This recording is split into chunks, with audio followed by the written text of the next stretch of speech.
الحمدللہ والصلاة والسلام علی رسول اللہ۔ نماز میں امام بھول جائے تو مقتدی کا امام کو لقمہ دینا۔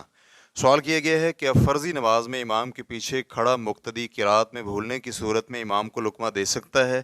الجواب بعون اللہ سبحانہ وتعالی۔ یہ مسئلہ امام کو لقمہ دینے کے نام سے موسوم ہے۔ امام کو لقمہ دینے کی دو قسمیں ہیں۔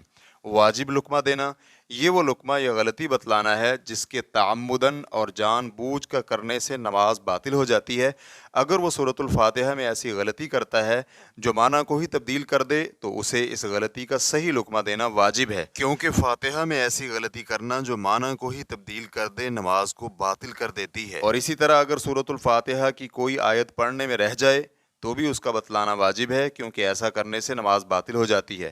اور مستحب لقمہ یہ ہے کہ کمال والی چیز رہ جائے، مثلا اگر امام سورۃ الفاتحہ کے ساتھ کوئی اور سورت پڑھنا بھول جائے تو یہاں اسے متنبہ کرنا سنت ہے۔ اس کی دلیل نبی علیہ الصلاۃ والسلام کا یہ فرمان ہے، یقیناً میں تمہاری طرح بشر ہوں، جس طرح تم بھولتے ہو میں بھی بھول جاتا ہوں، چنانچہ جب میں بھول جاؤں تو مجھے یاد دلایا کرو۔ صحیح بخاری کتاب الصلاۃ حدیث نمبر 401۔ چنانچہ نبی کریم صلی اللہ علیہ وآلہ وسلم نے یاد دلانے کا حکم دیا ہے، اور جب ایک بار نبی کریم صلی اللہ علیہ وآلہ وسلم نے قرات کی تو آپ پر قرات خلط ملط ہو گئی، تو رسول اکرم صلی اللہ علیہ وآلہ وسلم نے ابی بن کعب رضی اللہ عنہ سے فرمایا، تجھے لقمہ دینے سے کس چیز نے منع کیا تھا؟ یہ اس بات کی دلیل ہے کہ امام کو لقمہ دینا چاہیے جو کہ مطلوب ہے۔